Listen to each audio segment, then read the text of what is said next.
Warning: this video contains major spoilers for Little Nightmares 3. Hello, it's me, and this is him, and we really hate Little Nightmares 3. So, let's talk about Little Nightmares 3. In this video, I want to share what I liked about the game and what I really didn't. This video is divided into two main sections. The first covers the overall game experience, and the second breaks down the experience of each chapter in detail, so let's get started.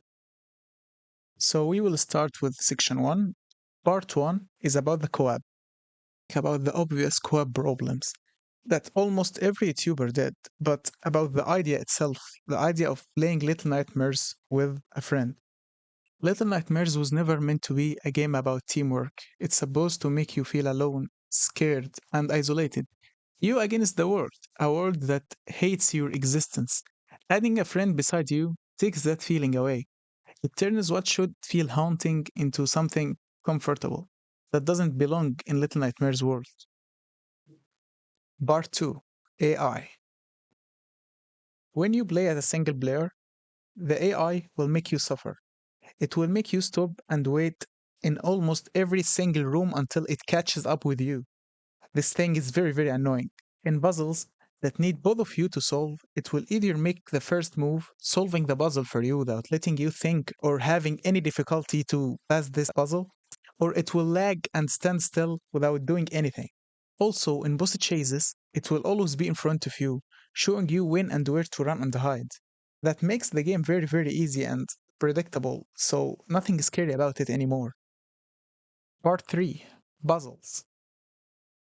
The puzzles, oh, the puzzles, are way too easy for most of the game. They barely challenging you. There aren't enough new ideas, and they just keep copying the same puzzle throughout the whole game, with few exceptions, of course. Little Nightmares used to make you think. This one just makes you press buttons. Part 4 about combat. They try to mix in more direct combat, like hitting with a long range or shooting with low bow. But Little Nightmares has always been about survival, not fighting. Remember the janitor in the first game? You didn't beat him with a weapon. You just escaped and used the environment to your advantage. That's what made it brilliant. The same can be said about the doctor and burning him alive, and yeah, you know. But the lady is a different story.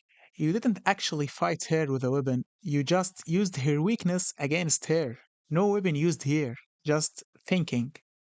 The only times you fought with a weapon were in the second game, against the bullies and the hunter, and even then it felt different.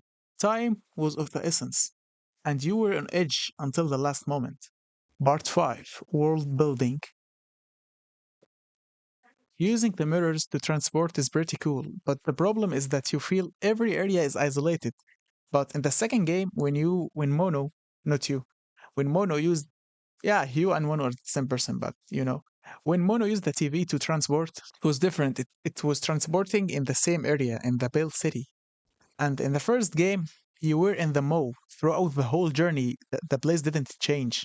But in the third, you forget about each area the moment you leave it. Part 6: Level Design, Atmosphere, and Checkpoints. The environments feel rushed. Previous game had details in every room, even in secret ones. Yeah, even in those. That told stories without a single word. But this one is empty and lifeless. It doesn't encourage you to explore or find secrets. It feels like the developers just repeated assets instead of crafting unique places. That makes the problem with the checkpoints even harder to ignore. The checkpoints are badly designed. When you die, you will repeat about 1 to 3 minutes of progress in this repetitive world. If the world was much better, the checkpoint problem would be slightly acceptable, but no. Part 7: Music. This is the biggest problem for me. Where's the iconic Little Nightmares music and legendary humming, the humming of the lady or the humming of sex? The music in this game is nothing compared to the first games. The first two games had that eerie humming, unforgettable and haunting, but in the third game, nothing. No humming, no melody that sticks in your head. Part 8: Bosses and Identity. So, as all of you noticed, the bosses in this game feel hollow. In the earlier games, each boss had a clear identity and purpose. The janitor was blind, always searching. The doctor was experimenting on the patients. The chefs were cooking for the guests who devoured everything. And the lady, terrifying, obsessed, humming her haunting tune. But here, the bosses just exist. No meaning, no soul. Hollow. If that's not enough for you to hate this game, how about this? They removed the blood freezing chases of first games and replaced them with slow based ones. Why? I don't know. I have no idea why. If you are enjoying the video so far, don't forget to like, subscribe, and share.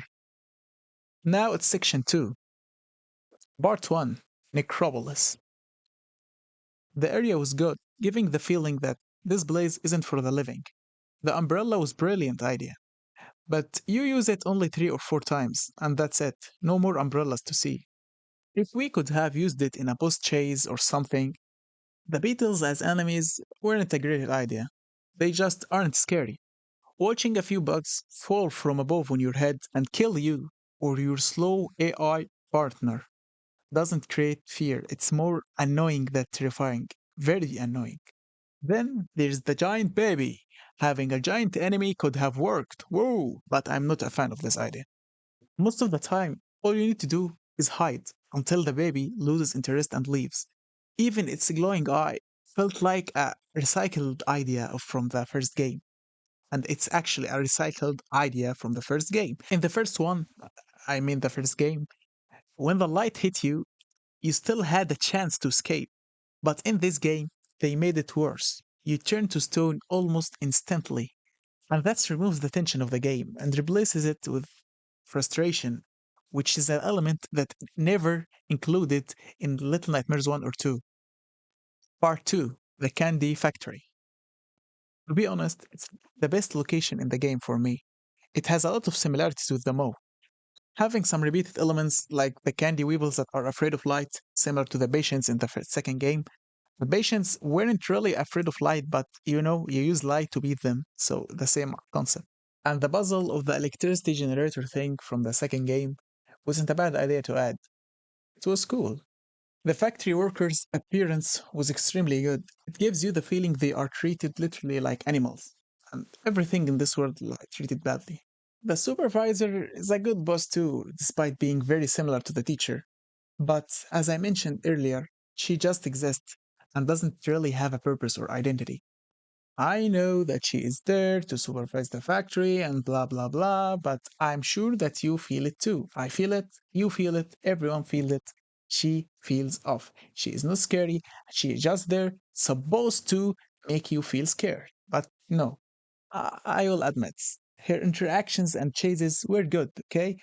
But they aren't breathtaking as we used to have.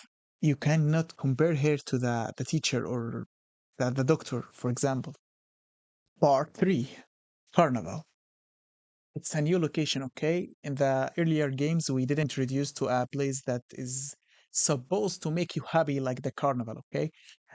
Maybe the fan candy factory, but you know what I mean. A carnival, that place is made to make you feel happy. So it was a new idea and a good idea. They also applied some new ideas, some new good ideas, because not all new ideas are good in this game or on overall life. Not every new idea is a good. So I will stop. The train ride and the vignetta was very very cool. The king is the boss of this place. The king is very unique boss. He can split his hand to chase you. Yeah, his hand will chase you alone, like the hand in the second game, but it's slightly different. Okay, the king is the best boss for me because he. Oh wait, he's the best boss for me in this game, not in the whole series. Okay, because he have a real purpose, training the children to perform circus shows. It makes sense that he didn't kill Alone and Low when he caught them. He just looked them away, maybe for training, nobody knows, but he didn't kill them. So it makes sense.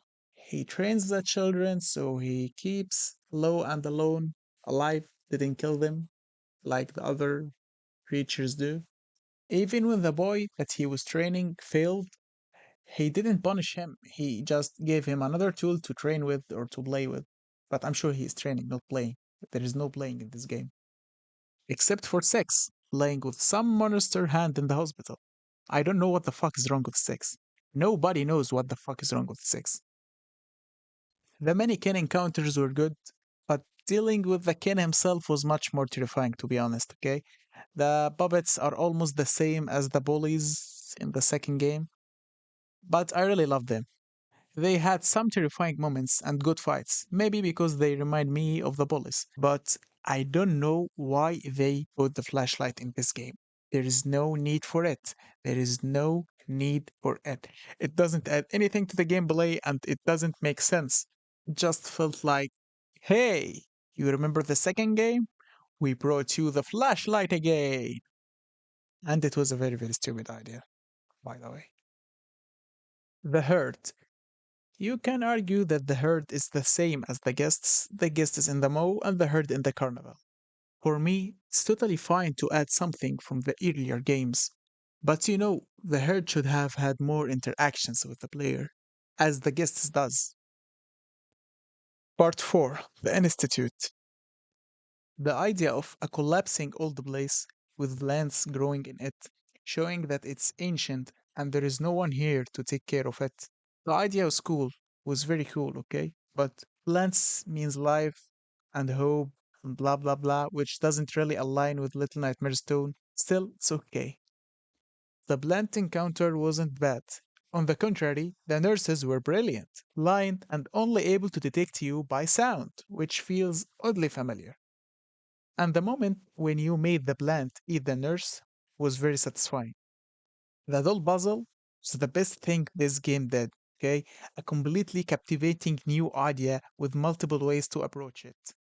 The hypnotist was a mid boss. Being super tall has nothing to do with his job of preserving the children or whatever, and it's not that scary. But his first encounter after hitting the nearby gun was the peak of fear for me because I thought it was a huge snake, which would have been a great idea. Just imagine a huge snake chasing you all over the place.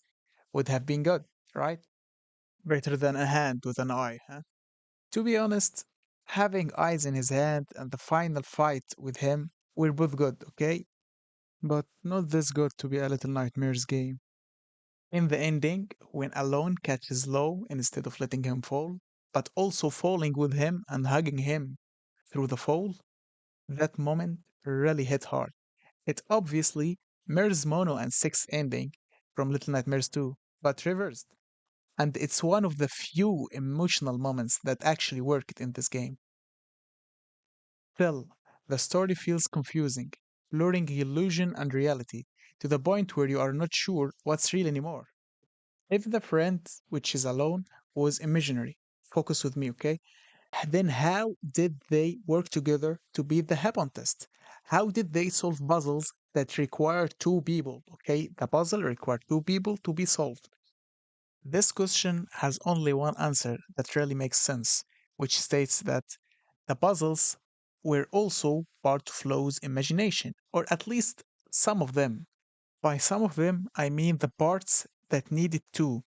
Okay, maybe he just imagined that this puzzle needs two, but in the reality, the puzzle could be solved with only one person. So maybe he just imagined new elements in the puzzle. The elements are not real, he just imagined them. The goal of those elements is to make this puzzle only accessible by two. You only can solve it with two persons. So he just made it with his imagination. And if that's the case, and this is the only case that makes sense, how could we know that anything that happened was real? Maybe Lo imagined the whole thing. He imagined the whole adventure. So nothing really happened. It's just imagination of his mind. The biggest problem comes here. The game is a sequel. So this means that both of the three games could have been just imagination. What I mean with this? I mean, how do you know that all three games weren't just an imaginary adventure of some bored kid or terrified kid, whatever the mental state of the kid? Or maybe not a kid, maybe a higher being or something. How could you know that it really happened? For me, I'm not convinced with it, okay? I'm not convinced that Six and Mono and all of their adventures were just imagination. But it's the only case that makes sense after the ending of the Little Nightmares 3. So I think Little Nightmares 3 ruined the lore of the three games and ruined the concept of the three games.